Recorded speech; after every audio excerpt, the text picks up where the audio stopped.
நேரம் 9 மணி. இலங்கை ஒலிபரப்பு கூட்டுத்தாபனம் செய்திகள். செய்தி ஆசிரியர் MC நஜ்முதீன், வாசிப்பவர் ஆர் சந்திரமோகன். தலைசிறந்த அரசியல்வாதியான மர்ஹூம் MHM அஷ்ரஃபின் சேவைகளை கௌரவிக்கும் வகையில் கல்முனையில் அஷ்ரஃப் நினைவு அருங்காட்சியகம்.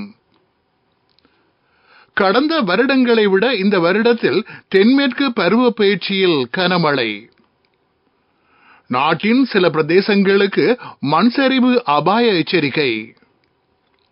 விவசாயத்திற்கு சூப்பர் பாஸ்பேட் உரத்தை பயன்படுத்துமாறு வேண்டுகோள். தொழிலாளர்களின் பிரச்சினைகளுக்கு தீர்வு முன்வைக்க அரசாங்கம் தயார். ஆட்கடத்தலில் ஈடுபடுபவர்களுக்கு எதிராக தராதரம் பாராது சட்ட நடவடிக்கை. உலகளாவிய வரலாற்றில் கடந்த கோடை காலத்திலேயே மிகுந்த உஷ்ணம் பதிவாகி இருந்ததாக விஞ்ஞானிகள் தெரிவிப்பு.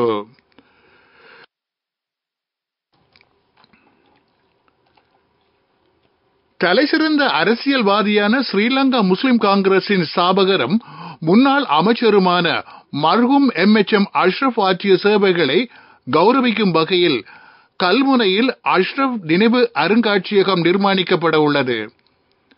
ஜனாதிபதி ரணில் விக்ரமசிங்கவின் பணிப்புரைக்கு அமைவாக இந்த நடவடிக்கை மேற்கொள்ளப்பட்டுள்ளது.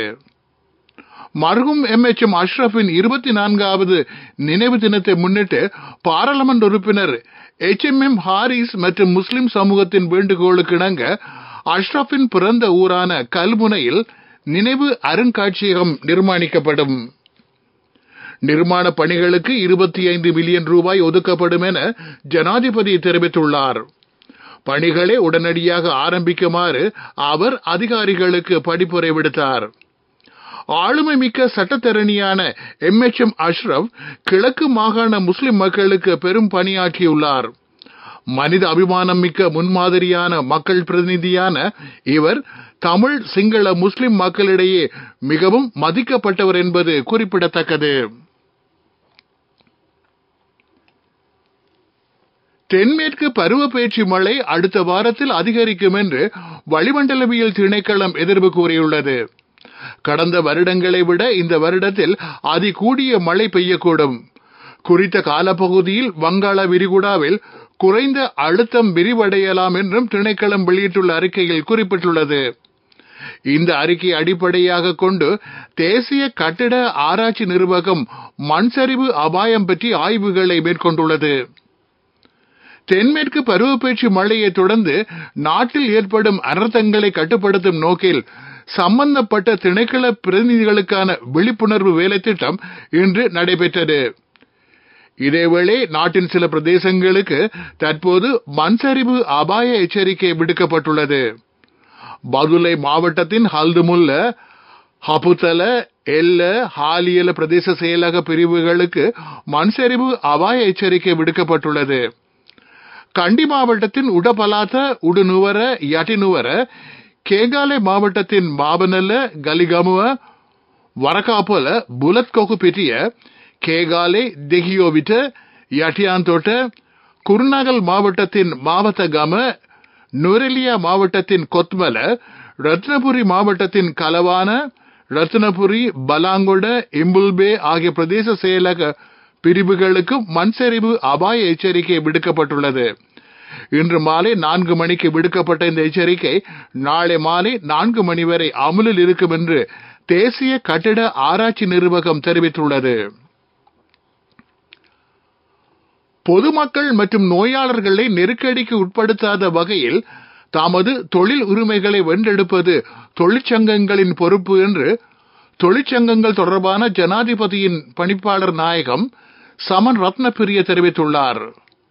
தொழிலாளர்களின் பிரச்சினைகளுக்கு தீர்வு முன்வைப்பதற்கு அரசாங்கம் தயார் என்றும் அவர் கூறினார். இதற்காக தொடர்புபட்ட தரப்புடன் பேச்சுவார்த்தை நடத்த வேண்டும்.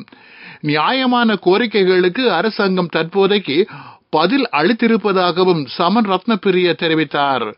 நீங்கள் கேட்டுக்கொண்டிருப்பது இலங்கை ஒலிபரப்பு கூட்டுத்தாபனத்தின் செய்திகள்.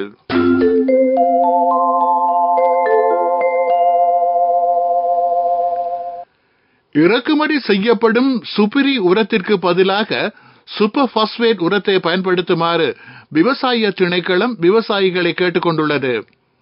குறித்த உரம் நாட்டிலுள்ள மண் வளத்திற்கு உகந்தது என்றும் திணைக்களம் குறிப்பிட்டுள்ளது. அமைச்சர் மஹிந்த அமரவீர தலைமையில் நடைபெற்ற பேச்சுவார்த்தையின் போது சூப்பர் பாஸ்பேட் உரம் பற்றி கவனம் செலுத்தப்பட்டது.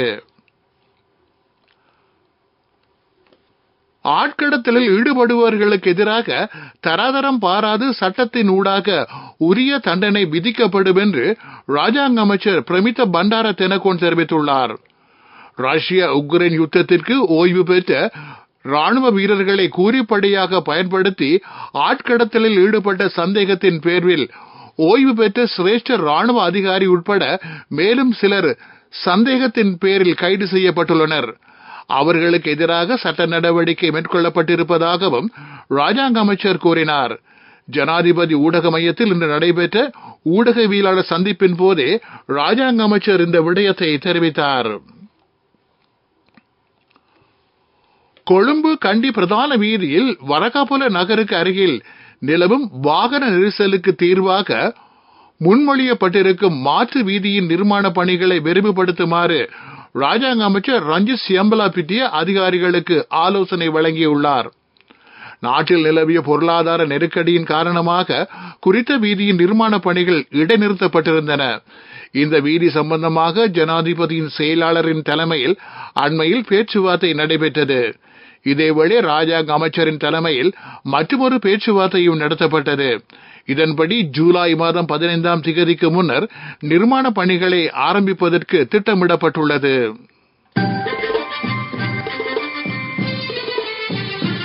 பிரதான செய்தி வழங்குவோர் ஒவ்வொரு வீட்டிலும் இருக்க வேண்டிய வீட்டு வைத்தியர் சித்தாலேப.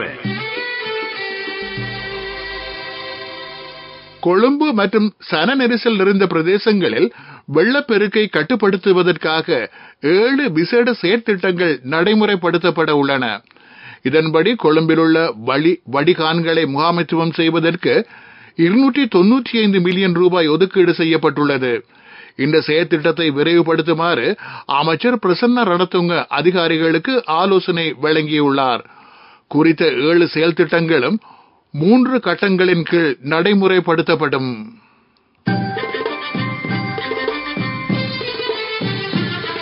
பிரதான செய்தி வழங்கியோர் ஒவ்வொரு வீட்டிலும் இருக்க வேண்டிய வீட்டு வைத்தியர் சித்தாலேப.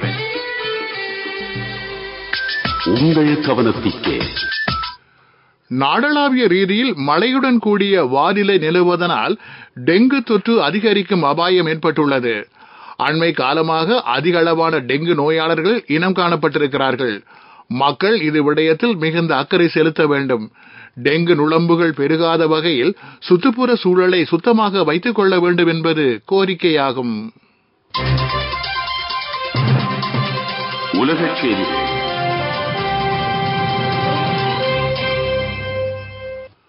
உலகளாவிய வரலாற்றில் கடந்த கோடை காலத்திலேயே மிகுந்த உஷ்ணம் பதிவாகி இருந்ததாக விஞ்ஞானிகள் தெரிவித்துள்ளனர். இந்த தகவலை நேச்சர் சஞ்சிகை வெளியிட்டுள்ளது. முன்னைய காலங்களில் வெப்பம் மிகுந்த ஆண்டுகள் பதிவாகி இருந்த போதும் கடந்த கோடை காலத்திலேயே அதிகளவான உஷ்ணம் பதிவாகி இருப்பதாகவும் விஞ்ஞானிகள் சுட்டிக்காட்டியுள்ளனர். சிங்கப்பூரின் புதிய பிரதமராக லாரன்ஸ் வோங் பதவியேற்றுள்ளார். பதவியேற்பு நிகழ்வை பார்வையிட்ட 800க்கும் மேற்பட்டவர்கள் கூடியிருந்தனர். உக்ரைன் சம்பந்தமாக எந்த ஒரு பேச்சுவார்த்தைக்கும் தயார் என்று ரஷ்ய ஜனாதிபதி விளாடிமிர் புட்டின் தெரிவித்துள்ளார். சீன ஊடக நிறுவனத்துடன் நடைபெற்ற நேர்காணலின் போதே அவர் இந்த விடயத்தை தெரிவித்தார். உலக செய்திகள் கேட்டீர்கள். அபிவிருத்தி செய்திகள். அனுராதபுரம் கல்வி வலயத்துக்கு உட்பட்ட அசரிகம முஸ்லிம் வித்யாலய விளையாட்டு மைதானம் மற்றும் கியூலக்கட விளையாட்டு மைதானங்களின் அபிவிருத்திக்கு நிதி ஒதுக்கீடு செய்யப்பட்டுள்ளது. பாராளுமன்ற உறுப்பினர் இஷாக் ரஹ்மான் இந்த ஒதுக்கீட்டை மேற்கொண்டுள்ளார். அசரிகம முஸ்லிம் வித்யாலய மைதானத்தின் அபிவிருத்திக்கு 2 மில்லியன் ரூபாவும் கியூலுக்கட மைதானத்தின் அபிவிருத்திக்கு 1.5 மில்லியன் ரூபாவும் ஒதுக்கப்பட்டுள்ளன. விளையாட்டுச் செய்திகள். இந்தியன் பிரீமியர் லீக் கிரிக்கெட் சுற்றுத்தொடரின் 65வது போட்டி தற்போது நடைபெற்றுக் கொண்டிருக்கிறது. ராஜஸ்தான் ராயல்ஸ் மற்றும் பஞ்சாப் கிங்ஸ் அணிகள் மோதுகின்றன. குவாஹாத்தி மைதானத்தில் போட்டி இடம்பெறுகிறது. நாணய சுழற்சியில் வெற்றியீட்டிய ராஜஸ்தான் ராயல்ஸ் அணி துடுப்படுத்தாட தீர்மானித்தது. இதன்படி சற்று முன்னர் வரை 16 ஓவர்கள் நிறைவில் 6 விக்கெட் இழப்பிற்கு 113 ஓட்டங்களை பெற்றிருந்தது. வர்த்தக செய்தி அனுசரணை. பட்டதாரியாகும் போது, திருமணத்தின் போது, குழந்தை பிறப்பின் போது மற்றும் 25வது திருமண ஆண்டு நிறைவின் போது 50,000 ரூபாய் வரை விசேட அனுகூலங்கள். மாதாந்தம் 12,500 ரூபாய் வீதம் சேமித்திடும் ஸ்ரீ சேவிங்ஸ் சாம்பியன்களுக்கு மேலும் பணப்பரிசுகள்.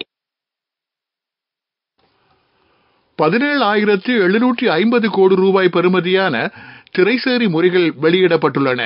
இவை 91, 182, 364 நாட்கள் முதிர்ச்சி கொண்டவை. இதற்கான ஏலம் இன்று நடைபெற்றது. பட்டதாரியாகும் போது, திருமணத்தின் போது, குழந்தை பிறப்பின் போது மற்றும் 25வது திருமண ஆண்டு நிறைவின் போது 50,000 ரூபாய் வரை விசேட அனுகூலங்கள். மாதாந்தம் 12,500 ரூபாய் வீதம் சேமித்திடும் ஸ்ரீ சேவிங்ஸ் சாம்பியன்களுக்கு மேலும் பணப்பரிசுகள். பொருளாதார செய்திகள். நாட்டில் MD2 என்ற அன்னாசி இனத்தை பயிரிடுமாறு விவசாய அமைச்சு விவசாயிகளுக்கு ஆலோசனை வழங்கியுள்ளது. விவசாயத்துறை நவீனமயப்படுத்தல் வேலை திட்டத்தின்படி இந்த திட்டம் நடைமுறைப்படுத்தப்படுகிறது. குறித்த அன்னாசி இனத்தின் மூலம் கூடுதலான அறுவடை எதிர்பார்க்கப்படுகிறது. காலநிலை அறிக்கை. இலங்கை சூழவுள்ள வளிமண்டலத்தில் விரிவடைந்திருக்கும் தளம்பல் காரணமாக நாடளாவிய ரீதியில் தொடர்ந்து மழை பெய்யலாம் என்று வளிமண்டலவியல் திணைக்களம் எதிர்ப்பு கூறியுள்ளது. மேல், மத்திய, சப்ரகமு, ஊவா மாகாணங்களின் சில இடங்களில் 100 மில்லிமீட்டர் மழை பெய்யக்கூடும்.